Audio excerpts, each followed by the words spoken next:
Okay guys, सो आज हम समझेंगे कि कोरिलेशन मेथड होता क्या है।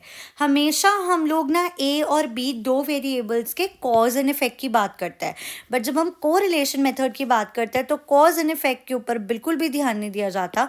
हम सिर्फ ये देखते हैं कि दोनों वेरिएबल्स के बीच का एक्चुअल में रिलेशनशिप क्या है, कैसे वो रिलेटेड है एक दूसरे के साथ। तो ये रिसर्च का बहुत इंपॉर्टेंट मेथड होता है और हमारे 3 टाइप्स ऑफ कोरिलेशंस होते हैं। एक होता है पॉजिटिव कोरिलेशन।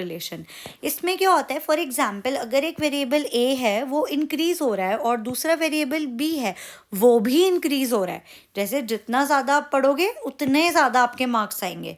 या फिर अगर एक वेरिएबल कम हो रहा है तो दूसरा भी कम हो रहा है, ये होता है पॉजिटिव कोरिलेशन। आप इसको ऐसे याद कर सकते हो कि दोनों ही सेम डायरेक्शन में जा रहे हैं, दोनों ऊपर दोनों नीचे। जब हम बात करते हैं नेगेटिव कोरिलेशन की, तो इसमें क्या होता है, कोई एक जो होता है वो इंक्रीज हो रहा होता है और एक डिक्रीज हो रहा होता है। मैंने दोनों एग्जांपल्स इधर दे रखे हैं।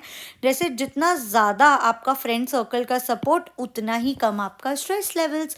तो इसमें नॉट सेम डायरेक्शन, इसमें आप बस ऐसे याद कर लेना कि डायरेक्शन सेम नहीं होता, this is just for reference.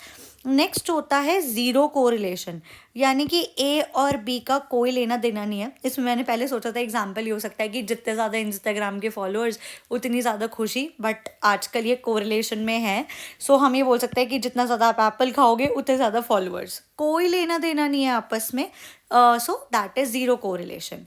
अब हम एक और टर्म पढ़ते हैं, दैट इज़ कोरिलेशन कोएफिशिएंट। अब कोरिलेशन कोएफिशिएंट क्या होता है, दैट इज़ जो हम इस नंबर लाइन पे समझेंगे। अगर हमने बचपन में नंबर लाइन तो पढ़ी है, तो एक तरफ होता है +1, एक तरफ होता है -1। तो जो रेंज होती है हमारी कोरिलेशन की वो +1 -1 की ही रेंज होती है। इसके आगे जो है वो कोई रेंज हमारी नहीं जाती है। तो अगर आपका 1 के पास है तो पॉजिटिव कोरिलेशन, अगर आपका -1 के पास है तो नेगेटिव कोरिलेशन। अब इसके अंदर बहुत सारे डिजिट्स होती है, +0, +0.20, 0.50, 0.90, राइट। ऐसे ही -10, 0.10, -0.20, -0.50, ऐसे ही -0.90।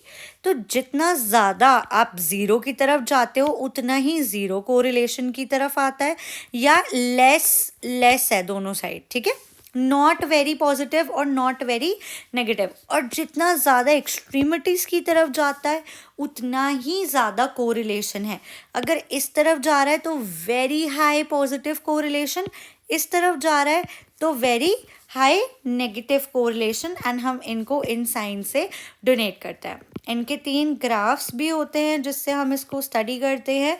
ये अगर पॉजिटिव का है, ये नेगेटिव का है, और अगर ये ज़ीरो का है। तो अगर हम इनको डॉट्स के हिसाब से देखें तो ये इस तरीके से चलता है, ये वाला इस तरीके से चलता है, और ये रैंडम होता है, इसका कोई आपस में एक दूसरे के साथ लेना देना नहीं होता है।